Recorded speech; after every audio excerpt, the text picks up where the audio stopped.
love it. Ice cream life? Cool.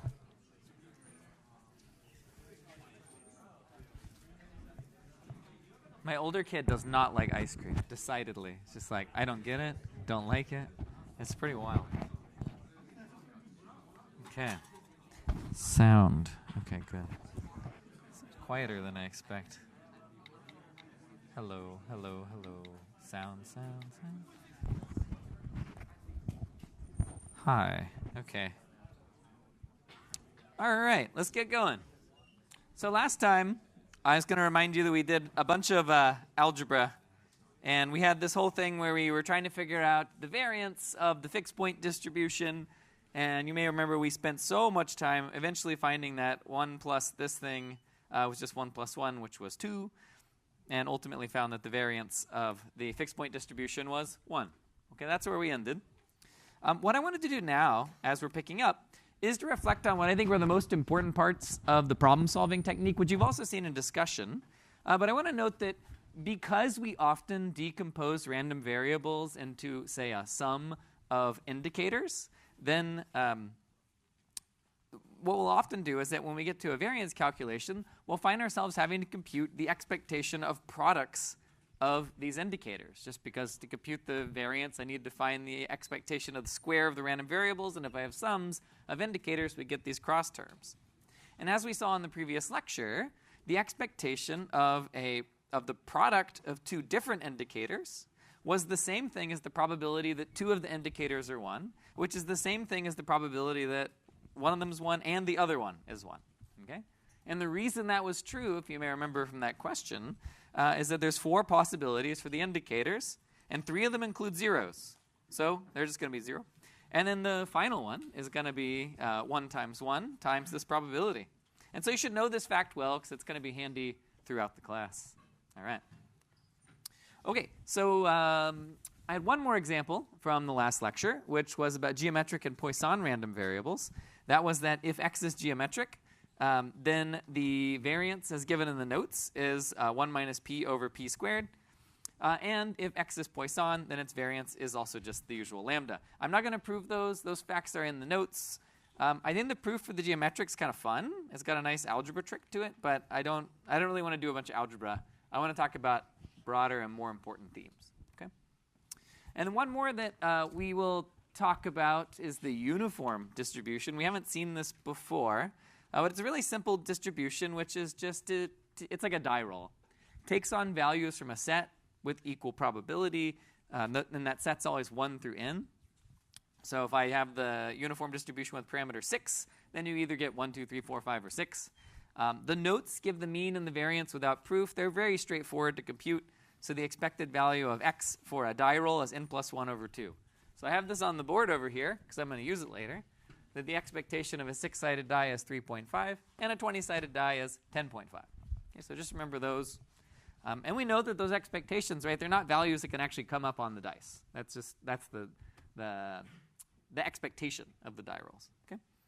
And again, I'm not going to prove here. I just want to make sure that you know that that exists. Okay? All right, any questions about any of this sort of wrap-up stuff that we didn't quite get to last time? All right, let's talk about sums of random variables.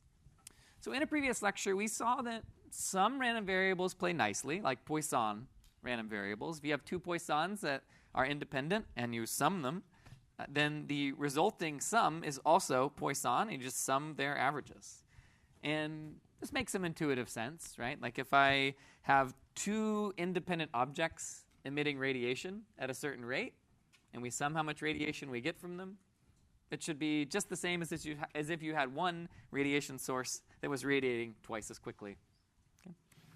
And so in general, though, while Poisson is nice, other random variables, things get messy when you sum them together. Like it's a very notable property that 2 Poissons give you a Poisson. But it's not true for other types of random variables. So for example, if we had 2 binomials with different probability of heads, the result is no longer a binomial. Like if you're trying to add that you have one coin that comes up heads 50% of the time and the other 30% of the time, and you run a bunch of trials where you're adding up their heads on both coins, you get something that's just not a binomial anymore. As another example, let's consider rolling dice. I'm rolling some fair dice, and you've seen this kind of progression a little bit before, but If I roll 1 die, it's a uniform distribution where I get an equal chance of having 1, 2, 3, 4, 5, or 6. If I roll 2 dice, well, now there's some things that are more common, like 7 is the most common thing. There's many ways to get a 7. And there's not very many ways to get a 12. There's only one way to get a 12. So you roll a 6 twice. If you roll 3 dice, you get another shape. And if you roll 4 dice, you get yet another shape. Okay? And what you see is we're going from a uniform distribution to something that looks smoother and rounder and more Gaussian, as we'll talk about in a couple lectures. Okay? Now, there is a mechanical operation you can apply to these distributions to get from 2 dice to, or like if you take if you take 2 rolls of a single die and you want to compute this, this is a convolution. And that's an operation that you'll see in like a signals and systems class if you're EE oriented, but also you see it in probability because it's the natural operation for combining these functions, these distributions here. Now, one thing I'll observe is that as I sum more and more dice, the expectation goes up linearly. And that's not surprising, right? Like if I roll 5 dice, the expectation should be 5 times as much.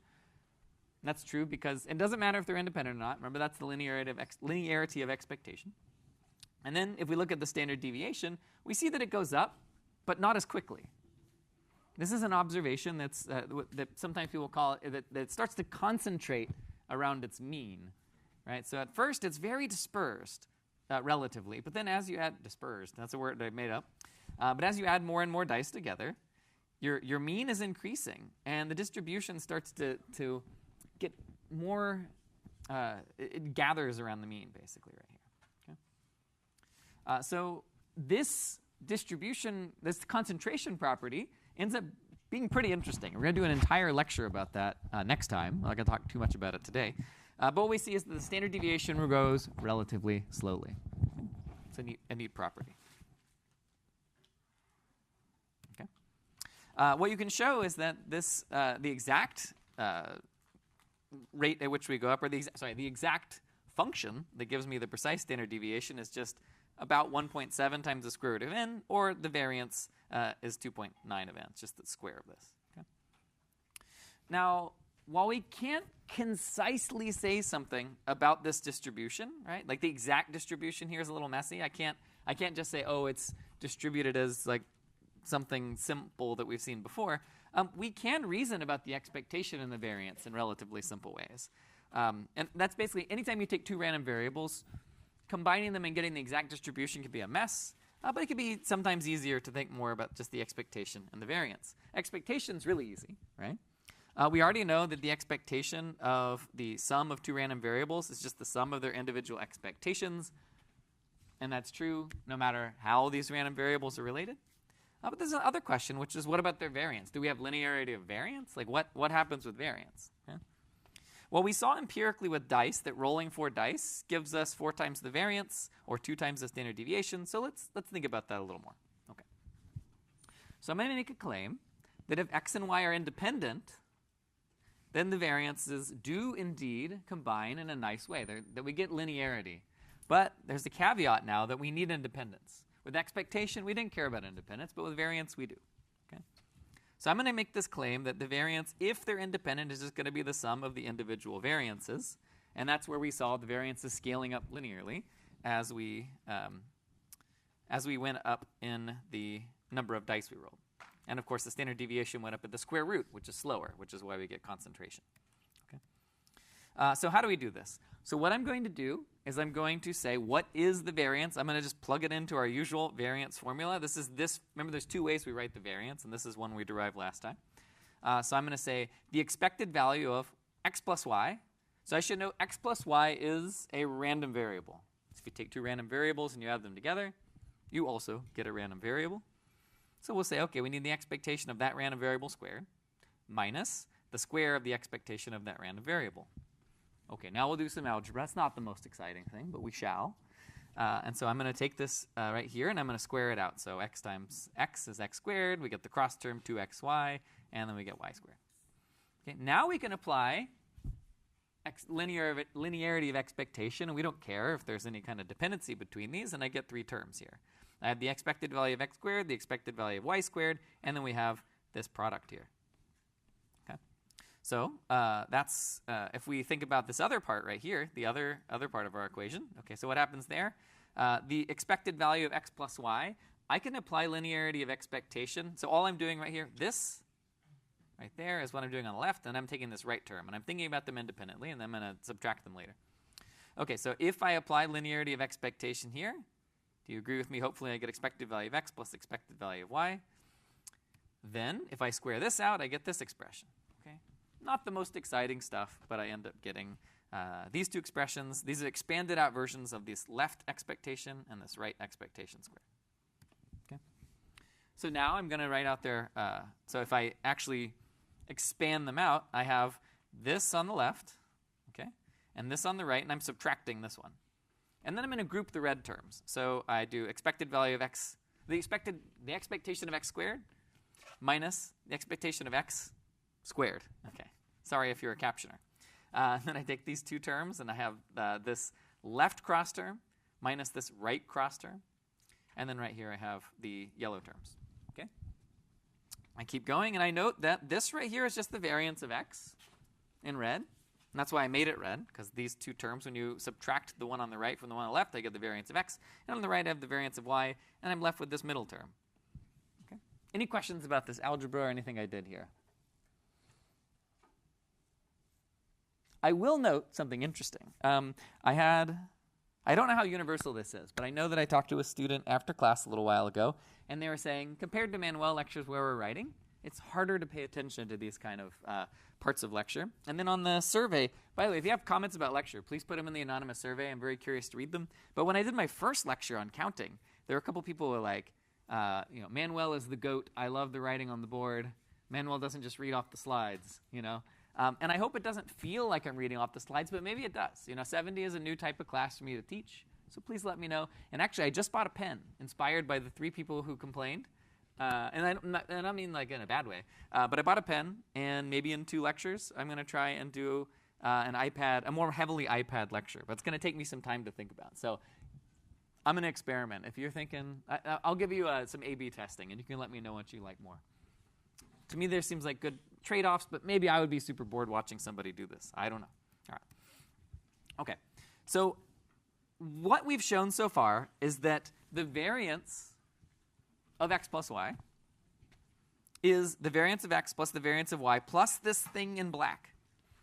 So what is that thing? Well, I said that if they're independent, this is going to disappear implicitly, right? I told you that variance is linear if the variables are independent. But here we're left with this term. So we're going to do a little detour here to show that if our random variables are independent, that this thing is indeed 0.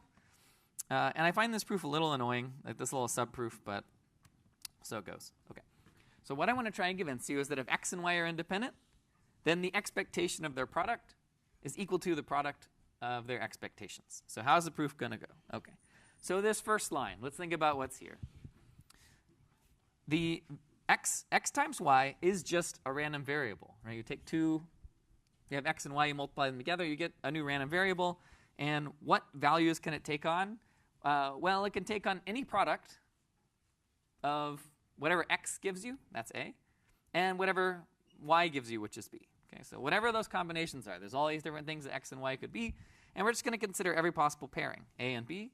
And so we're going to say A times B, that's what xy is equal to, right? Because I'm just using the formula for our usual expectation. So these are all the values that xy can take on, okay, each of these combinations. And then, because it's an expectation, we take each of those products, and we multiply it by the probability that I get that particular combination, right? So if A is 3 and B is 7, then I'm going to have 21 as part of my expectation. Then I'm going to multiply that by the probability that x is 3 and y is 7. Okay. All right, great. Now, because these random variables, if they're independent, what we can say is that the probability that x is 3 and y is 7, or x is A and y is B, is just the product of those individual probabilities. That's how we define independence. So if they're independent, we can now separate these out. Okay. Now what we're going to do is just say, okay, we're going to add some parentheses. I'm going to put the A together with the probability that x is A, and B together with the probability that y is B. And I end up with this right here. Okay, so I brought these together. And once I've done that, I have neatly on the left, this is just going to be the expectation of x. And this on the right is the expectation of y.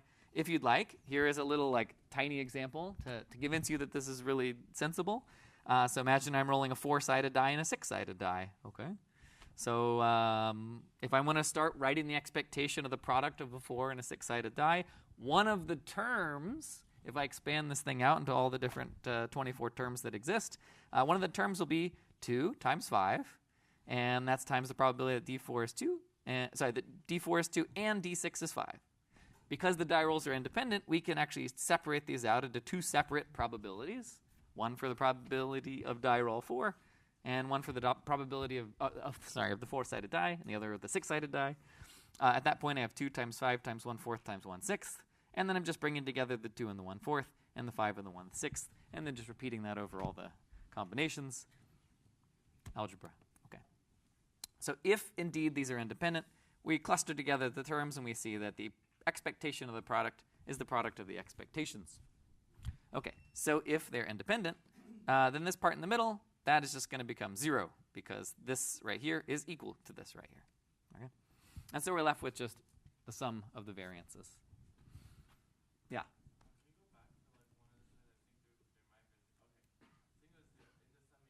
Oh, yeah.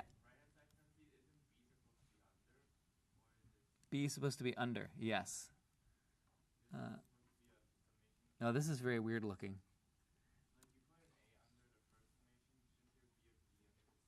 Yes. Right, there should be, but I can't fix it easily. Okay. Yeah, it was a typo. Okay, sorry. See, that's what happens when you read the algebra off the slide, but I want to try and fix it right now. Okay, so point for those who said I'm reading the slides because I would have looked at it more carefully if I was writing. Okay. All right. So if we have in random variables that are independent and identically distributed, so if we have a bunch of random variables that are all from the same distribution and they're independent, we can also say that, the sum of them, if s equals x1 plus x2 all the way up to xn, then we have the following. This is just an extra additional useful property, that if we have x summed together, the expectation of their sum should be n times the expectation of x. That the variance of s is n times the variance, and that's because they're independent. So we get that linearity of variance property because they're independent. And so, for example, if we roll n 6-sided dice, we have that the expectation of s is 3.5n. That's that formula I have over there. That's always 3.5. And the variance, which we didn't show in class, but I said that the notes cover, is 2.92n. And the standard deviation is just the square root of this. Okay? So if you have independent random variables, the variances add up nicely. Okay. So summarizing what we got in this lecture, the most important things that we had, I'm just going to repeat this very end part, just these last couple bullet points, is that in general, the variance of x plus y is this expression, which is the sum of the variances plus this in the middle. If the random variables are independent, then with that typo, that slide with the typo, we have that these two expectations are equal, or sorry, that the expectation of the product is equal to the product of the expectations, and therefore this goes to 0. So now let's talk about what happens if we are not independent. Okay. It's just continuing along. So last time we showed that, and what we just did, is that the variance of x plus y is this expression just shown. In the middle, we have this blue term, and this one I will fix because it's easy. I don't know how that happened. I remember fixing that specifically. Okay. All right. So if x and y are independent, then these blue terms cancel out. But if they're not independent, the sum is going to depend on that term, and this term is going to be called the covariance minus the 2. So it's actually, this right here is the 2 times the covariance. Okay. So the covariance of two random variables, x and y, is defined as the difference between the product, or the expectation of the product, minus the product of the expectations. And so we already know some things about the covariance. One of them is that in general, the variance of the sum of two random variables is just the independent variance, or the separate variances, plus 2 times the covariance. And that if they're independent, the covariance is 0. And as we'll see later, the converse is not true. 0 covariance doesn't necessarily mean you're independent, but if you're independent, there is no covariance. Okay? Yeah. Because it describes how much you expect y. So the question was, why is it called covariance? It says how much you expect y to change if x also changes. Like, how do they vary in the same direction or not? And how much do they vary in the same direction? Yeah. It could be negative as well, as we'll see. Yeah. Okay. So let's see some examples. Just a couple of small ones. Suppose we have a playing card deck and we draw 2 cards. And I'll make up an event called R1, which is 1 if the first draw is a red card. It's a heart or a diamond. And B2 is, I've drawn 1 card, I'm left with only 51, and now I'm drawing the second card. And B2 will be the event if the second draw is a black card. Now, of course, these are just random variables, and so I want to know what is the covariance that I get of these events here. Right? So what's the covariance of R1, B2? Well, that's just going to be, by definition, the expectation of their product minus the product of their expectations. So what is the expected value of R1? Well, that's going to be half, right? I expect that on average I get, it's a Bernoulli, right? It's a 50-50 chance that I get a red card. So it's a half. And same thing, too, with B2. Like, if B2 is done in isolation, then the expectation that I have a black card is going to be a half. But what happens if we want to talk about the expectation of their product? Okay. Well, R1 and B2, I said they're random variables. What kind of random variable are you? They're indicators. They tell you, did I get a red card as my first draw and a black card as my second draw? So if I want to find the expectation of their product, I need to do the same thing we did with the fixed point distribution. So all the possibilities is that it could be that the first card is not red, and it could be that the second card is also not black. But you'll notice that because I'm doing the product of 2 indicator variables, we again have the situation where 3 of the terms are always 0 because they involve zeros, and only 1 is left. So this is the exact same pattern that you saw in discussion worksheet. And then we also saw with the fixed point distribution, where just 1 of the terms survives out of the 4 combinations of these 2 indicators. Okay? So this is just that as before, just 1 of them exists. And so the question is, what is the probability that R1 is 1 and B2 is 1? Okay, that's what we're left with. Okay? So what is that probability? Think about it for a second before I reveal the secret.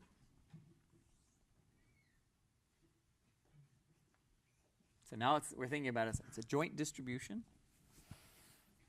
It's the probability that the first card we draw is red and that the second card we draw is black. Okay, well, yeah, I think that's right, exactly. So we use the product rule, and we'll say that it's the probability that I get a black card if the first one is red times the probability that the first card is red. That's one way to write it out. So that's 26/51st times 26/52. Okay? It's one way to write it. Because it's slightly more likely that the second card is a black card if the first was red. Okay? So the overall probability of this event is 13/51. Okay? So those are our 3 different expectations. We have the expectation of just this single indicator is a half. This single indicator is a half. But the expectation of their product is 13/51. And so the covariance is just going to be the difference between the expectation of their product minus the product of their expectations, and we're left with 0.0049, some number. Okay, so what does this number mean? Well, it's positive, which means they tend to move together. That is, if the first indicator is 1, then B2 will tend to be 1 as well. Okay? Any questions about that? Yeah. So does the fact that the covariance is very close to 0 mean that they barely move together and that they're not super far from each other? Well, the question was what we can say about this scale. So we're using here covariance, and then the units of the covariance are a little strange. Well, I guess right here, yeah, I think the fact that the number is small does indeed mean that the covariance is small. In a little while, we'll talk about something called correlation, and we'll talk about how the scale of the covariance can be a little tricky to read. Now, in this particular case, since these are indicators, yeah, I'd say that the fact that this is small is indeed meaningful, but later we'll see that with arbitrary data or arbitrary random variables, then it's we'll need to correct for the fact that your random variables may have a radically different range. Like that is, seeing that the covariance is like 480,000 or something means nothing unless you're thinking about the scale of the overall random variable. More later. Yeah. If they are on the same scale, though, can you say that the covariance is correlated? If they're on the exact same scale. The covariance is not the same thing as the correlation, and we'll see why later. Yeah, it has to do with the mean and the standard deviation are of the random variables. Yeah. Why wouldn't B2 be even independently 26 over 51? Because B2 is second draw, right? So you would assume that still one draw is even if you do it like E of B2. Yeah, E of B2. So the reason is that when we're talking about R1, B2, we're thinking about the probability. Remember, these are jointly distributed random variables. And as a result, we're thinking about, there's like an underlying sample space of all the different draws you could ever have for all the cards, right? So it's all the possible draws of drawing 2 cards out of the deck. And the random variables R1 and B2, they're mapping some of those samples to the values 1, 1. And it turns out that if R1 is 1, then there's a slightly bigger chance that B2 is 1. Like if you were to do it in terms of sample spaces, there's just more that are going to be part of this event. Because remember, this right here partitions the entire space into 4 different events. And one of the events, this event right here, just has a different size, if that makes some sense. Yeah. Wouldn't that also apply to the, I'm saying the independent one, like just where you have E of B2 equals 1 over 2. Yeah.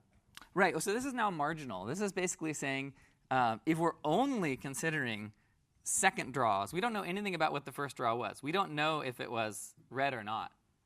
So if we don't know it was red or not, we don't have any extra information. This one's definitely a half. But regardless of whether but it's still like one less card, right? Because we know that there was a first draw. We don't know what it was, but we know there was one less card. Right? Well, it's not that there was one less card, because we're not thinking about that first one. It's just like if I had a whole bunch of cards, then I said, go ahead. Well, even if there was one less card, it's still 50-50 that it was a red. Right, that's exactly what I was thinking. Yeah, even if there's one less card, it's still 50-50 whether or not the first one was red or not. Right. Yeah. Yep. Hope that helps. Okay. But this is a subtle point, right? So you should really convince yourself this is indeed 1/2, and this is 13/51. And if it's not clear, think carefully about it. Okay. All right, another one. Let's say we have 2 indicators. One that's R1 is the first card's red, and the R2 is the second one's red. First, I don't know, what do you expect this covariance to be, if you had to guess? So it's a similar problem to before. It's just saying if the first draw was red, and that's R1, and the second draw is red, that's R2, do we expect these 2 indicators to be positive or negative covariance? Negative, right? Okay, yeah. So if the first draw is red, is it more or less likely the second is red? Should be a little less likely because, right, like you've already used up one of the reds. So you can indeed do that math, and I can show you, and you can calculate this later after class if you want. The expectation of the product of R1 and R2 is 2,500 seconds, and therefore the covariance is just going to be that number minus a quarter, which gives me negative 0.0049. And again, this means that if R1 is 1, well then R2 will tend to avoid being 1 as well. That's one way to think about it. Okay. Let's take this to maybe why these concepts are considered really valuable, right? Often when we think about, say, data science or data analysis or machine learning, we will imagine that our data is actually drawn from distributions, that random variables are real in some sense. And so what I'm going to say is imagine that M is the midterm score of you, the students in CS 70 in fall 2025. And it's some random variable, and I'll say as a model, it's just as real as some other distributions. And so the question is, what does M look like? Like, what are the values? So for a binomial, remember a distribution is just all the values in the range of the random variable. So if I flip 6 coins, I could get 0 heads, 1 head, 2 head, 3 head, 4 head, 5 head, 6 head. And then this is the probability that I get that particular number of heads. Okay, so I'm going to try and think about your midterm scores as a random variable. So what is A, and what's the probability of M equals A? Okay, well, let me show you what I have in mind. This is the actual distribution. Okay, so the range of this random variable, actually I should say, what is the range of A? Maybe instead of just spoiling it immediately, yeah?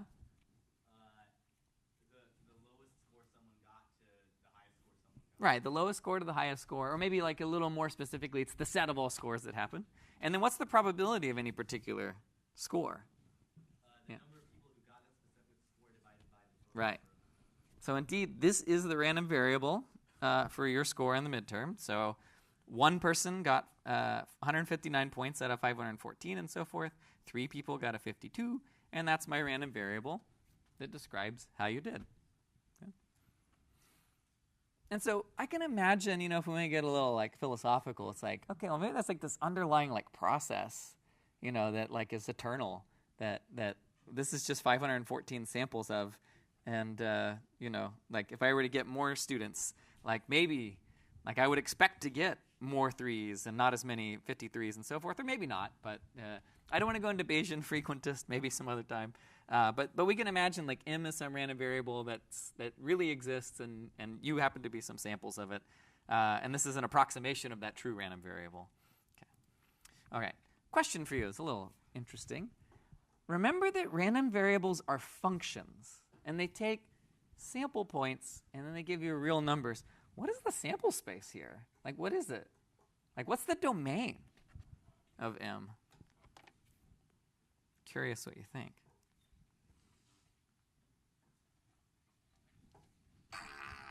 I'm getting a call. I'm not answering it. Okay.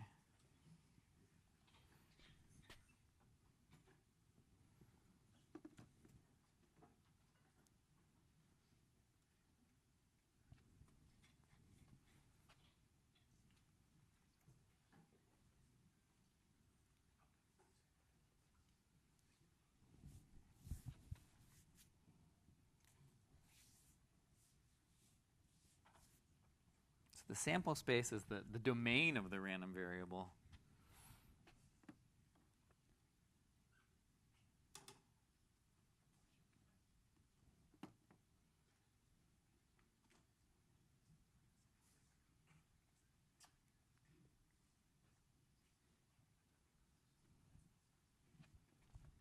Okay.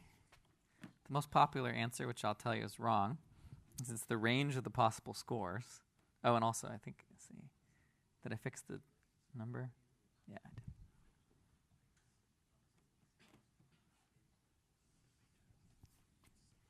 did. Okay, this question's a little philosophical and weird.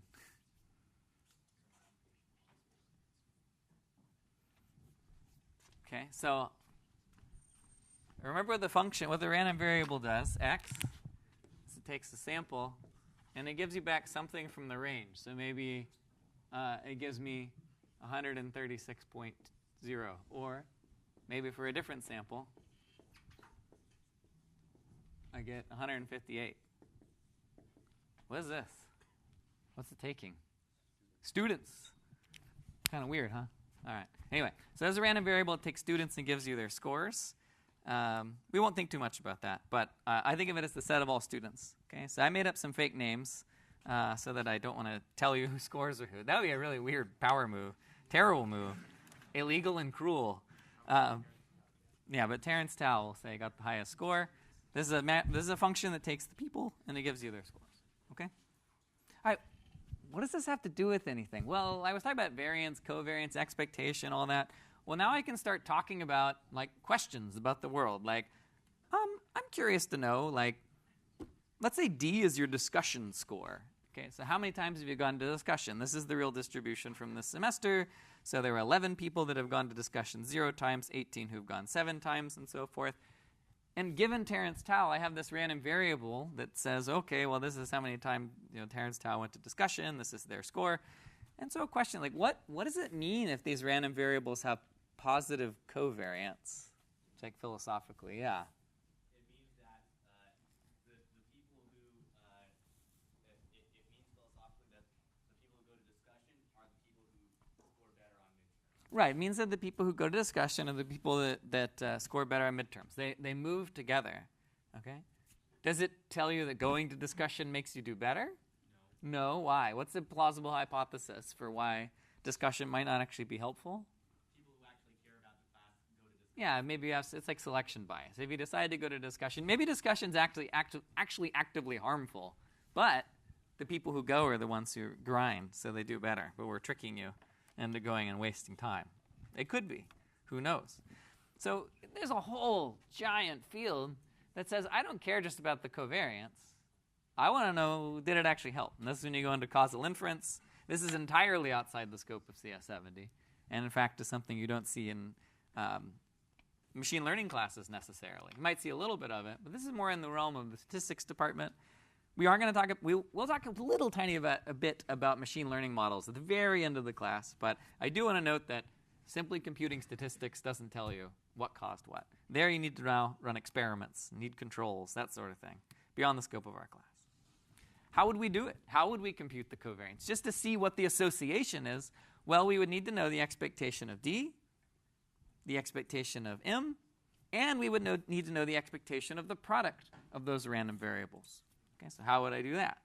Okay, I'll tell you what they are. The expectation on the midterm was 107.2 points. The expectation on discussion score was 11.5, and that's just done using the expectation formula. I just took this number, multiplied by this one, added it to the next one, dot product of these two columns. And then DM I did with this code at the bottom, which you can't see exactly because this menu is on top of it. But I'm basically taking the product of each of these scores, right? So I'm taking the people's midterm score times their discussion score and computing the mean of that pairwise product. So I've joined the table, so I take your midterm score and your discussion score, multiply them together, and then compute the mean there. And I got 1,273.6. If I now plug that into our equation for covariance, I got the number 39.5, which means indeed they're positively correlated. Okay, I don't know what 39.5 means. It's a positive number. And so we'll talk about something else called correlation in a little bit. I can't interpret it directly except to say there exists a positive correlation. Okay. Now, we're like on the precipice of some challenging philosophy here about interpretations of probability that I don't want to get into so much here. But be aware that this is one reason random variables are useful, is they give you kind of a clear mathematical story for what these, like what D and M are. I can think about this in terms, and you know, when you get deeper into the machine learning someday, you'll talk about things like the bias variance trade-off, which is maybe a little bit of a controversial idea. But these sorts of ideas that there's like a interesting mapping between what you're trying to achieve and then these ideal mathematical models under the hood. Random variables can be used as a framework to explain what we mean when we say covariance. Okay. All right. Now I want to make one quick little note that the numbers I gave are a little hokey in very small ways. One, there's actually a total of 557 students in 70, but only 514 of them took the midterm. So it's kind of a big gap. I don't know how many of them are going to late drop or had exceptions or whatever. And then there's 555 people that had a discussion score of at least 1. Everybody who took the midterm had at least discussion score. Oh, wait, sorry. A discussion score, at least 1. No, this number's not even true. I don't know what this came from. I'm confused about that one. I'm deleting it. But what I did is I made sure that I only looked at the people who took midterm, because otherwise I might run into a situation where covariance wasn't well defined if there were some people who'd already only done one thing or the other. So I just said midterm takers only. Okay. All right. So let's talk about independence and covariance. Okay. So suppose we have two random variables that have this joint distribution. I'll get you thinking again. I want you to tell me, do you think these random variables are independent? I think this is a fun little challenge. I'll let you think about this for a minute and make sure that this is working. Okay, yeah. Good luck.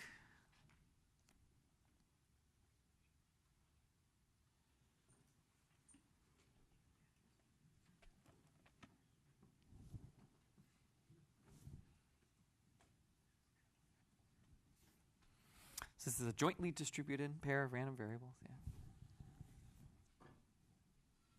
So x could be minus 1, 0, 1. That's the range of x. And y could be minus 1, 0, 1. And these are the probabilities of the combinations.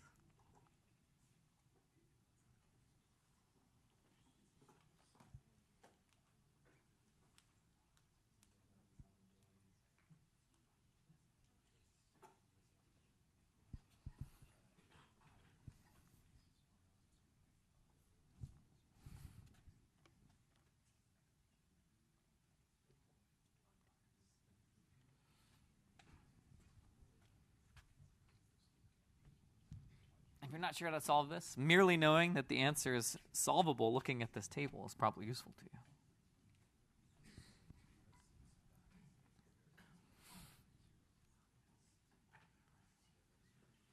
Okay.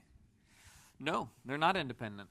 And the reason is, if you knew something about one value, it would tell you about the other. So for example, if we know that x is 0, so if x is 0, yeah, y could be anything, right? There's an equal chance that it's anything. But if x is 1, we know that y is 0, okay? Or in terms of specific probabilities, if we said, what's the probability that x is 1 and y is 1? That's 0, which is not the same as the probability that x is equal to 1 times the probability that y is 1.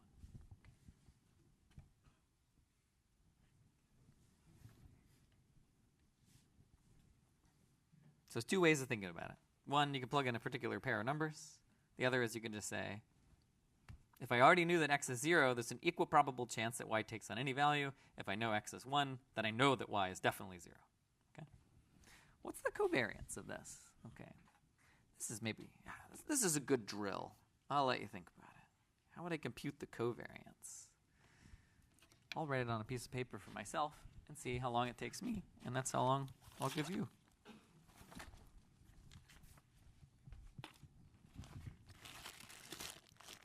Although I have to find a pen.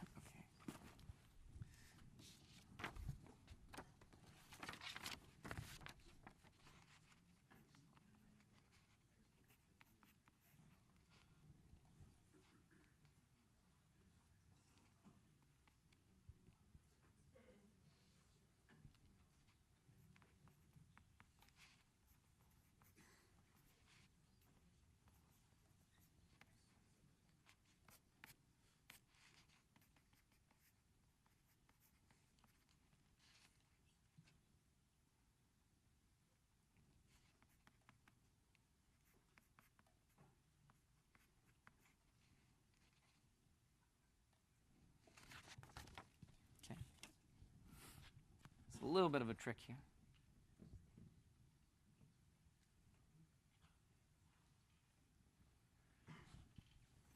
Okay, let's see how it's going.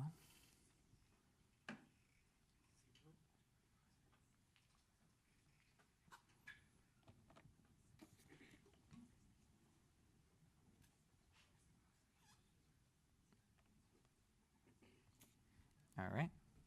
Okay, a little bit of a trick to this one.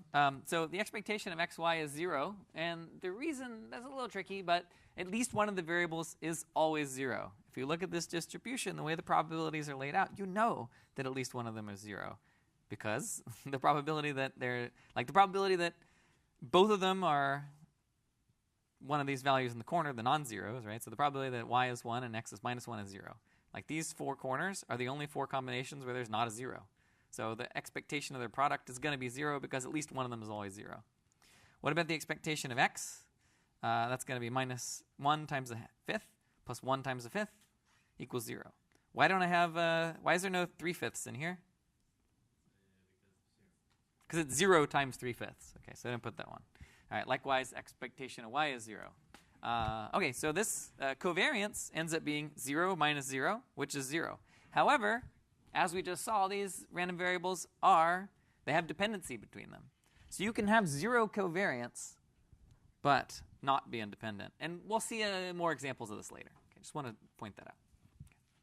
Now, if two random variables are independent, then their covariance will be 0. Okay, that's definitely true. If you're independent, covariance is 0, for sure. We already did that with algebra. But the other way around, you can have 0 covariance even if there's dependency. Here is such an example. And we'll see cooler examples that are more visual soon. Okay. All right, we're going to get to correlation soon, but before we do that, I want to introduce a handy notion called a standardized random variable once the screen comes back up. And you use this all the time, all the time. You don't call them random variables, but the basic idea is if I have a random variable which has some mean and standard deviation that are finite, then the standardized version of this, and the standard deviation is not 0, then the standard version of this random variable, or the standardized version, is just you take the random variable, you subtract off the mean, and you divide by the standard deviation. An interpretation of this is that what you get back is just a shifted and rescaled version of x such that the expected value is 0 and the variance is 1. Okay? So I'm going to give you an example with the binomial. So I'm going to start with the binomial. And then I'm going to take the mean, subtract it off, divide by its standard deviation, and we're going to look at what we get back. Okay?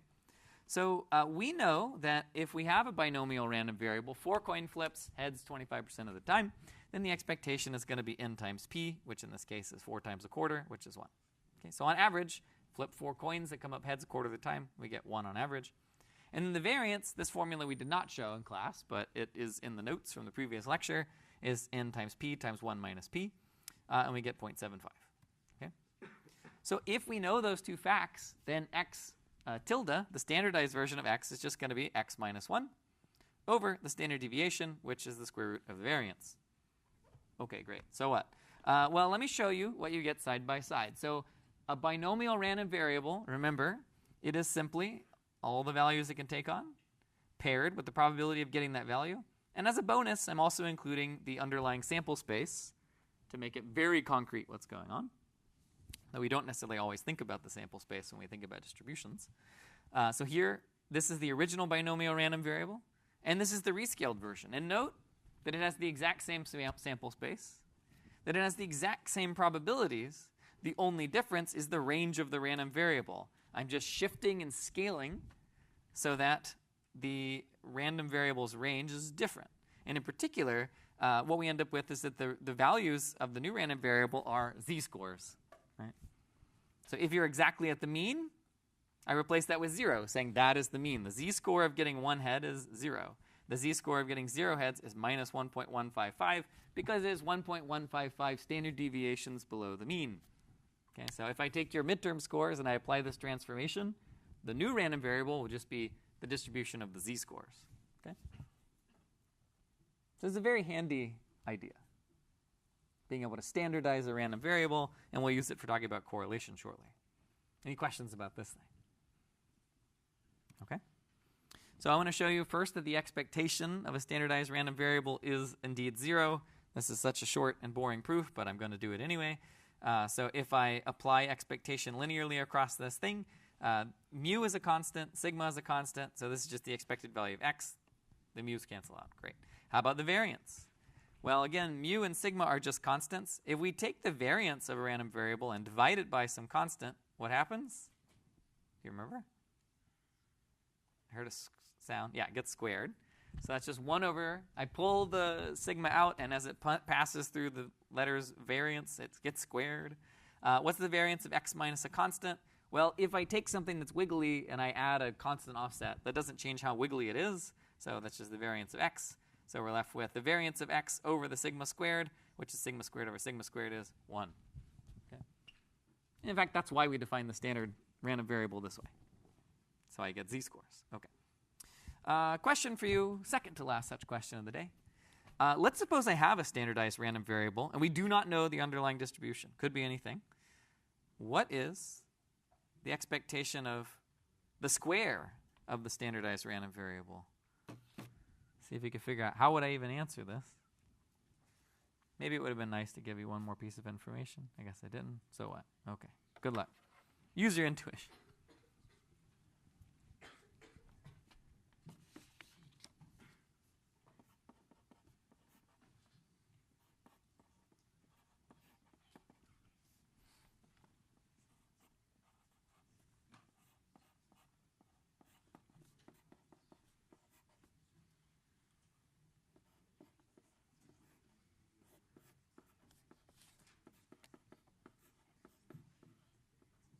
Yeah.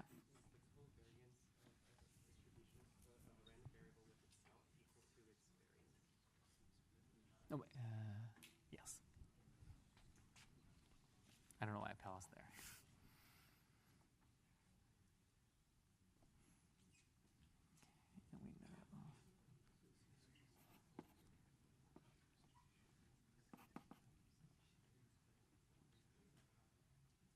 Okay.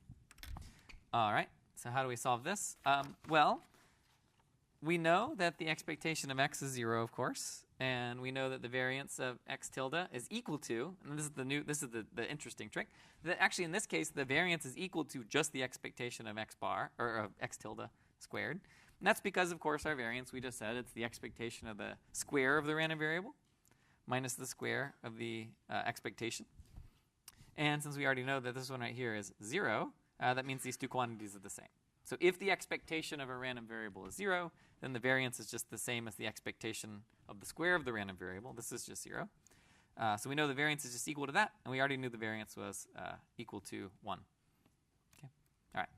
Why did I do that? Well, we'll use it in a second. Okay. Now, I should note that this idea of standardizing random variables can be useful for a lot of purposes. One is exam distribution. So I took the exam distribution from fall 24, and I said, what's the maximum z-score that happens? So I basically took that random variable, and I mapped it into a standardized version. Then I took the max, and it was 2.82 versus 1.77.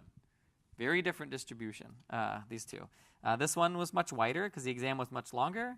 And then the students who were super, super, super fast were able to get much higher scores. But you got boxed into only 1.77 degrees of freedom. Is that good? I think that's fine. Less stress, but I don't know. Your mileage may vary. If you're the 2.82 person, I guess you feel sad. Another reason is, well, sometimes I'm trying to build a machine learning model, and I want to train.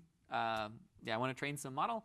So by putting everything on the same scale, if I standardize my random variables, I get nicer numerical properties, especially if you start forming features in your data set that are big combinations of like squares of other ones. You don't want just massively different numbers because of floating point constraints. When you start applying techniques like regularization to models, something you might learn about someday, it's important that things are on the same scale.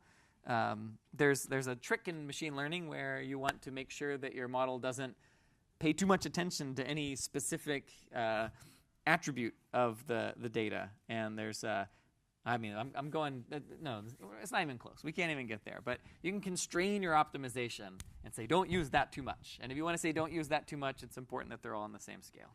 Take data 100 or CS 189 if you want to know about that stuff. And then lastly, sometimes it's nice to know sometimes it's nice to write proofs involving standardized random variables. So for example, these nice properties mean it will make it easier for us to use something called correlation in a moment. Okay. All right. So let's talk about some properties of covariance, and we'll talk about correlation, which is a nice notion. So in the previous lecture, we showed some properties of variance, like for example, the variance, which this is the original derivation. I'll restate this because I think it's important to think about where this came from. We wanted to know how much does x deviate from its mean. If we just do the expectation of x minus the expectation of x, then you get 0. That was not a good one. We did absolute value, but then we couldn't apply linearity of expectation. That wasn't great. So next we did a square. The square works pretty well, but it is a little clumsy because we have to start thinking about, for example, like cross terms of different indicators or whatever, right? Like we have to start thinking about like cross multiplications, which is a little messy. You have to deal with squares, but it's not so bad. It's not intractable. Generally works out okay. The math is fine. And that's why we ended up with this as our definition of dispersion. We used variance. Then we did some algebra in the previous lecture to show all these different properties. How about the covariance? Okay, so the covariance has some similar properties. For example, we can rewrite it as this, and I'll show that. I made a slide.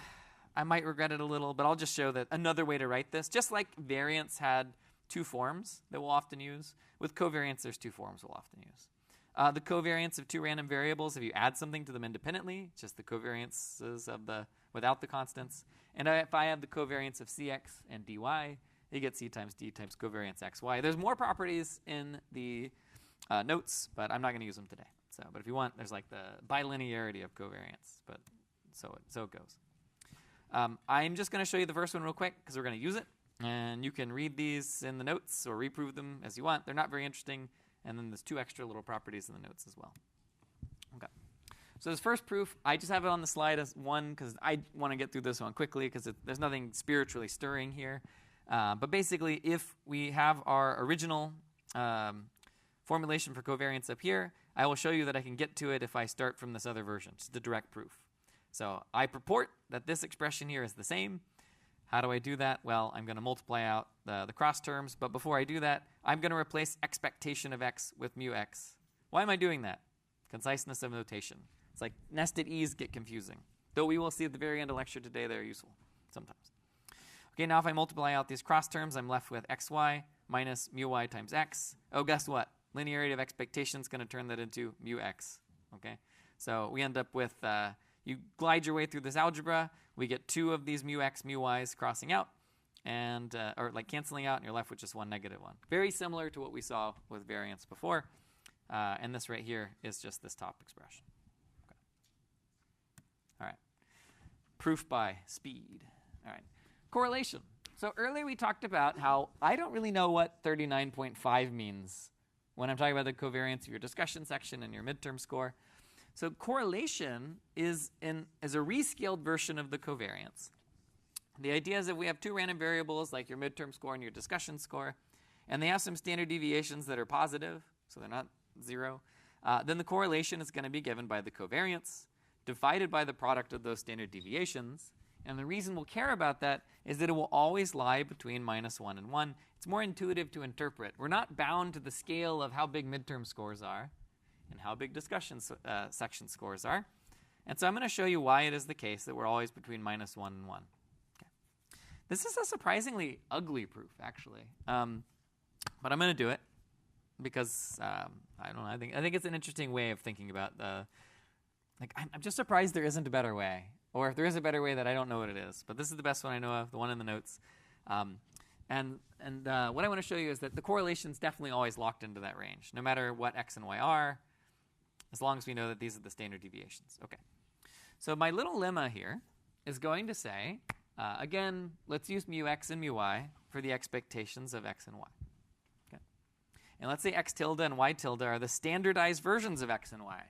Okay, that's why I introduced them primarily. Turns out then that the correlation of x and y is just going to be the expectation of x tilde times y tilde. Okay, they have the standardized versions. Okay, so by applying this transformation, the correlation is just going to be the expectation of the product of the standardized random variables on a nice scale. So how do we prove that? So this first proof isn't so bad. That's the next part that's a little messy. So the correlation is by definition the covariance divided by sigma x, sigma y. Okay, what's the covariance? Well, I'll use this version of the covariance. That was the one I speed proved. And I'll say, okay, so we'll replace it by its overall expression, or by this expression here. If I multiply that out, and I just pull it into 2 pieces, like I think about this as x minus mu x over sigma x, and this is y minus mu y over sigma y. If I now think about this expectation here, you will see that this right here is exactly x tilde, and this right here is exactly y tilde. Okay, so the correlation is indeed the expectation of the product of the standardized random variables. That wasn't so bad. Okay, now's the part that I think is a little messier. Okay, so what I've showed so far is that the correlation of 2 random variables is just the expectation of the product of their standardized versions. Okay, so now what I want to do is I want to say, okay, well, how do I know that the correlation is definitely always between 1 and -1? Okay. All right, any questions about this? I've been talking a lot. Okay. So you got your midterm scores, you got your discussion scores, and you compute their covariance. It's some number, 39.5. I don't know what that means. Okay, well, if I divide those by the standard deviation of the midterm score and the standard deviation of the discussion score, I get a new number that's between -1 and 1. And that's going to hinge on the fact that the correlation is the same thing as the expectation of the product of the rescaled midterm and the rescaled discussion. Okay. So first I'm going to prove that the correlation is always less than or equal to 1. Okay, so what I'm going to do is I'm going to consider this totally arbitrary function of random variables x tilde minus y tilde and square that.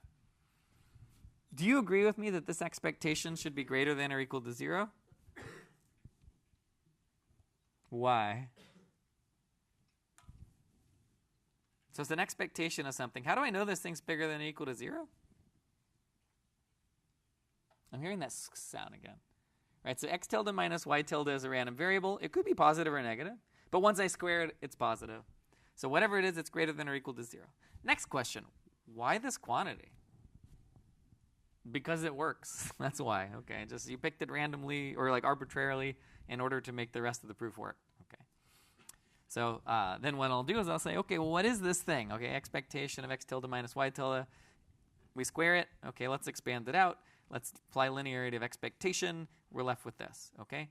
What's the expectation of x tilde squared? You guys did that earlier and got 1. This over here is also 1. Okay. The expectation of the squared is the same as the variance. It's 1. Okay, then we're left with this in the middle. Okay, what's this right here? Okay, well that's the correlation, right? That's what we just said. Like another way to call this, another name for this is the correlation. So 1 plus 1 is 2. And this right here is the correlation. That was our lemma.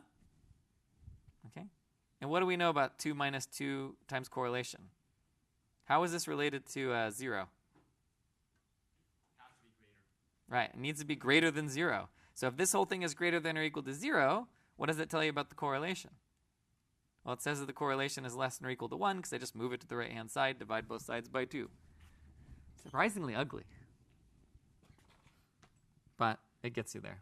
So basically the proof was make up some arbitrary new random variable that's a difference of these, and then use that to ultimately show that, like this thing is, it includes the correlation as part of it, and therefore we can, using this algebra, get to the point where correlation is definitely less than or equal to 1. Okay, how do you show the other way? Okay, so that one's done. Now I want to show the correlation is always greater than or equal to minus 1. Proof is exactly the same thing, except that now instead of using x tilde minus y tilde, I'm going to use plus. And again, why? Thoughts? Did I lose you too much? Because it works, exactly. So I'm not going to do all the math again, but it's the same exact thing in reverse, and we get check. Okay, so the correlations between the two. Surprisingly unpleasant proof, but that's where we end up. Okay. I was talking to Umesh, who taught this class a long time ago, and said, everything in CS70 should either be useful or beautiful. I guess this is maybe, I don't know, this might be in the category of not, I guess it's useful, but I don't know. Don't like the smell of it. All right. Okay, let's talk about correlation in general. Well, let's imagine we have random variables x and y, and what I'm showing here in this plot is a picture. Basically, imagine doing like a 2D scatter plot of samples drawn from those distributions. Okay, like imagine you got midterm score on the x-axis and discussion score on the y, and you're drawing samples from this joint distribution. If the correlation is greater than 0, then we'll tend to see a linear correlation going up.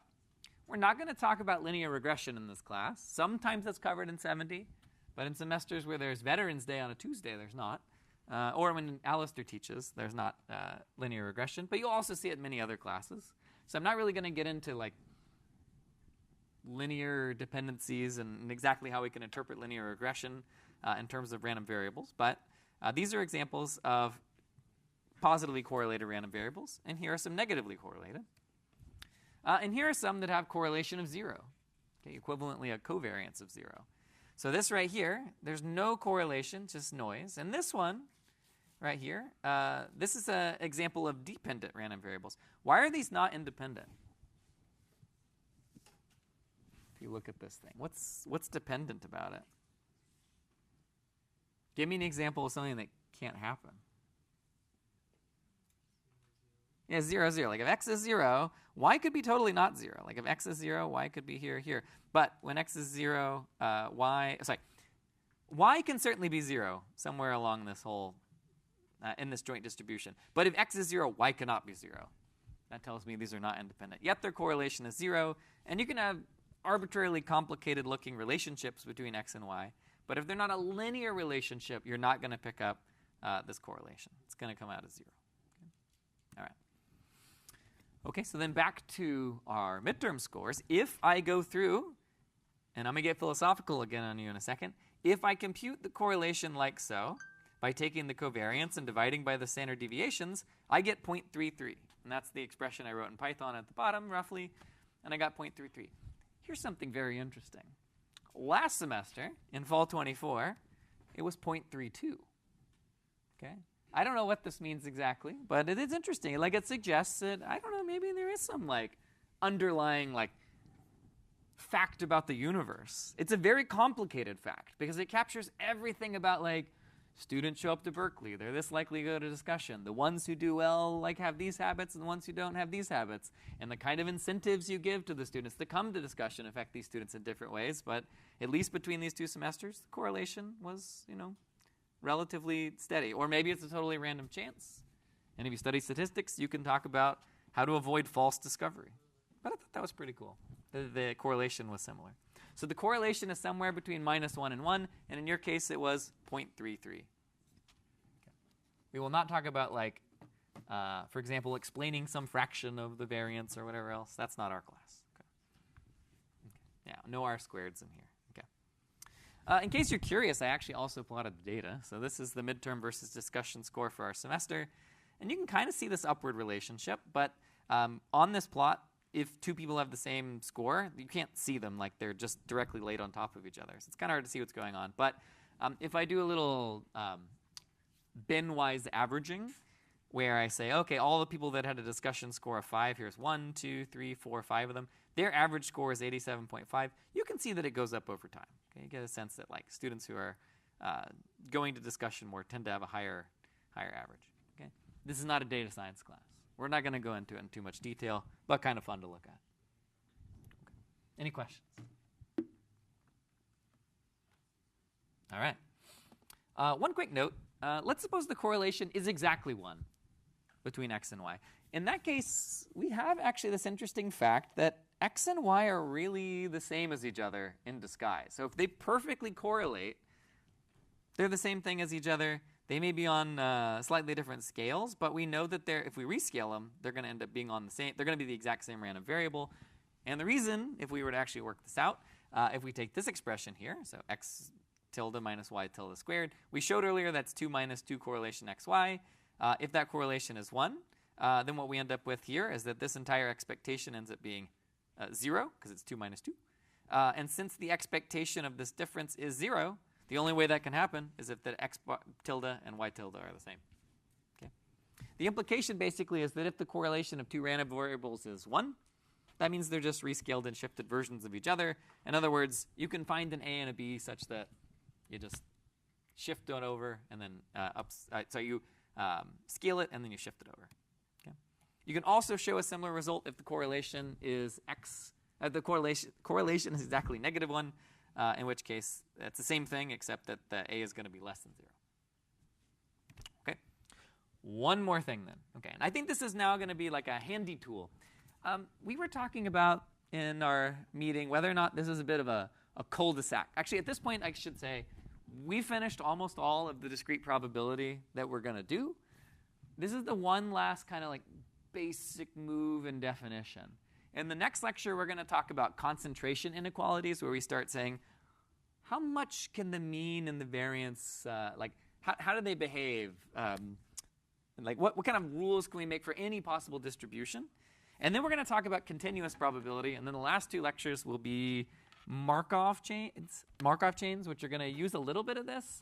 And then we'll talk a little bit about text generation.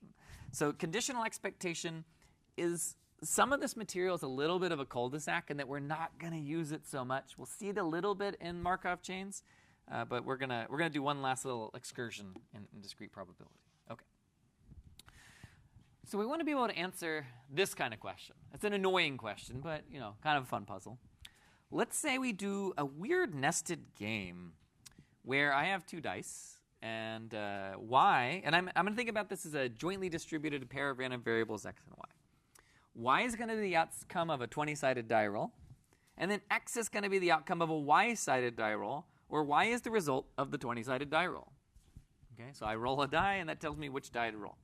Now, if it comes up 1, I mean, a one-sided die, I guess, is kind of a trivial object. I don't even know what it would be. Like, I just drop something, and if it lands, that's it. All right, and a 2-sided die is a coin. A 3-sided is a little complicated, and so forth. But they're not going to be polyhedra, but let's just say we could do it. Okay, so what is the expectation of x if y is 6? It's on the board over there.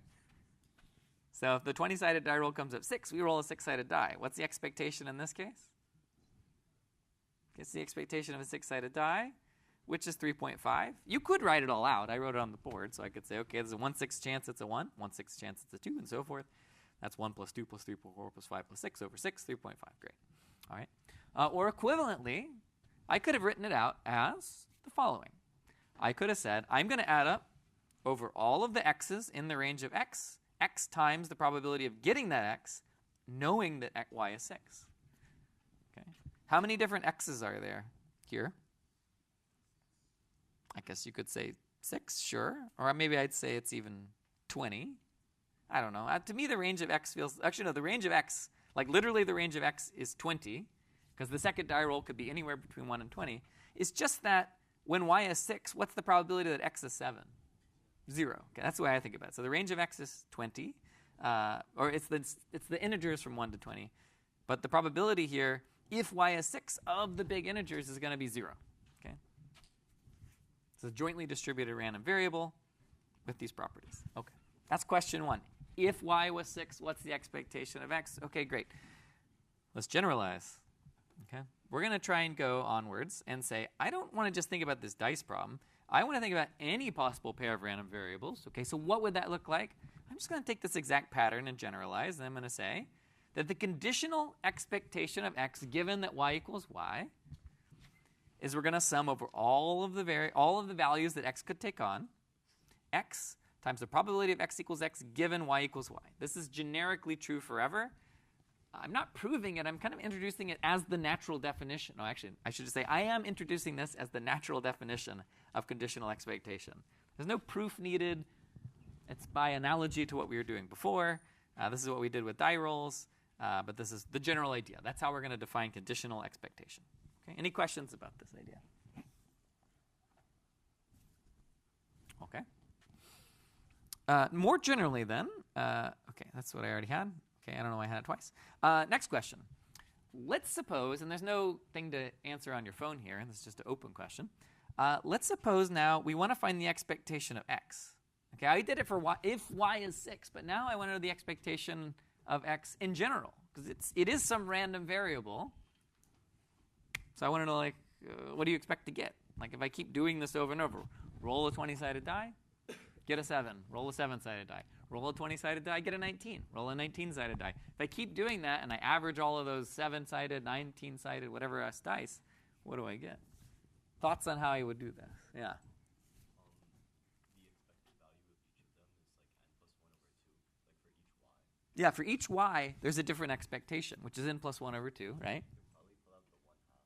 And then have a sum. You can pull out the 1/2. I agree, yeah. And just sum from 0 to 20, n plus 1. Right, so we could look at, but there's something we need to do with each of the expectations. So it's not enough to just add all of the different expectations. And then divide by like 1/20. Yeah, so we want to weight them. So there's 20 different possibilities for y, and for each of them we'll compute a different expectation. Okay, so for example, just like you were saying, if y is 2, for example, the expectation of x given y equals 2 is 1 plus 2 over 2 is 1.5. This is the general formula. Look at that for a second. So for any number of dice, so any number of sides on a die, the expectation of the roll is going to be 1 plus the number of sides divided by 2. Okay, so if I'm rolling a 20-sided die, the expectation is 10.5. If I'm rolling a 1-sided die, the expectation is 1. Rolling a 2-sided die, it's 1.5. So for each of those first rolls, the y's, you have a different expectation. And then each of those 20 possibilities is equally likely. So the expectation of x is going to be 1 times 120 plus 1.5 times 120 plus dot dot dot plus 10.5 times 120. Okay, so we're summing up a bunch of different expectations, each of which is equally likely. Okay, so this is one of the expectations, this is another, this is another. Okay? I can do the math here, and I can say, okay, what does that actually come out to? Well, that's 115 is so basically if you take 1 plus 1.5 plus 2 plus 2.5 all the way up to 10.5, you get 115. I'm not showing that here. We could write out an expression. The discussion worksheet, you'll do one that's similar, so I'm not going to do it here. But I get 5.75. Just trust me that this is 5.75. Okay? This is one way to do it, and this is using this law of total expectation that I'm about to mention. Okay? So what I've got here, this is an answer, and it works, but it's a little messy. What is if I generalize this process, what's happening? Okay? So in this particular case, I'm summing up weighted expectations. So I have different expectations, 20 of them. This is the expectation of x given that y is 1. The expectation of x that y is 20. And then each of them happens with, in this particular case, equiprobable chance, right? Probability y equals 1, probability y equals 20. Okay.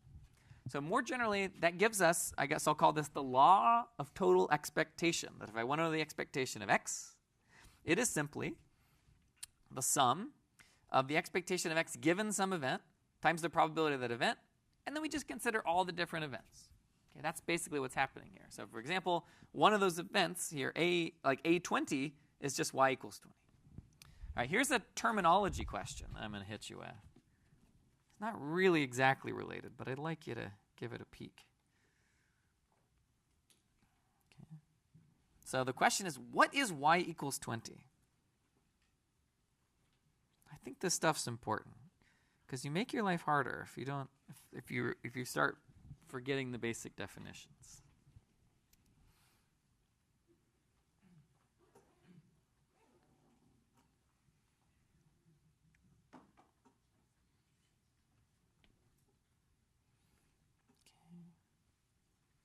This is the last one of these today.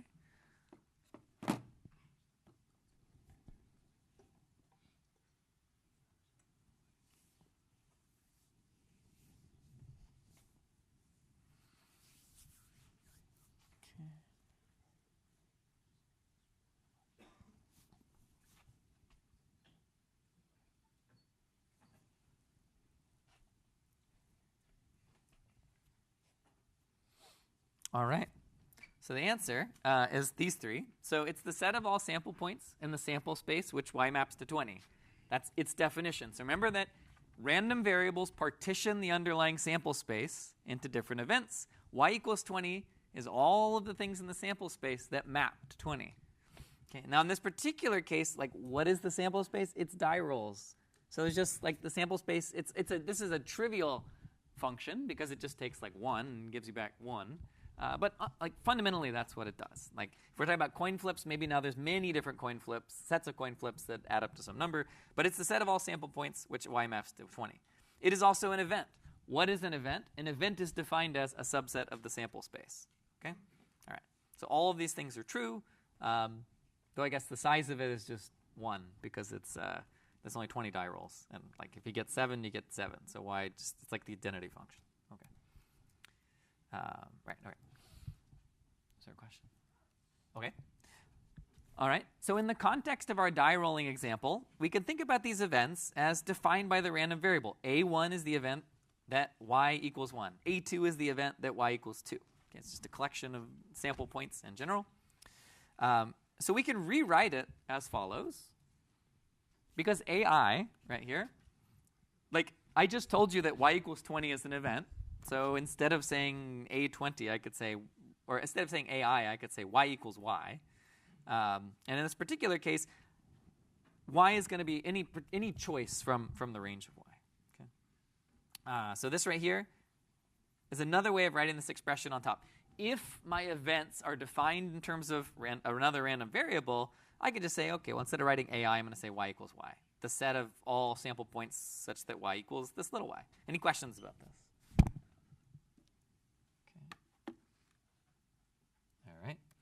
Okay, and so that leaves us to our very last thing I want to talk about today, which is this iterated expectation form of this up here. So this right here is the law of total expectation. This is what we used, that you used to solve that problem and got 5.75. There's another version which is nicer, which is iterated expectation.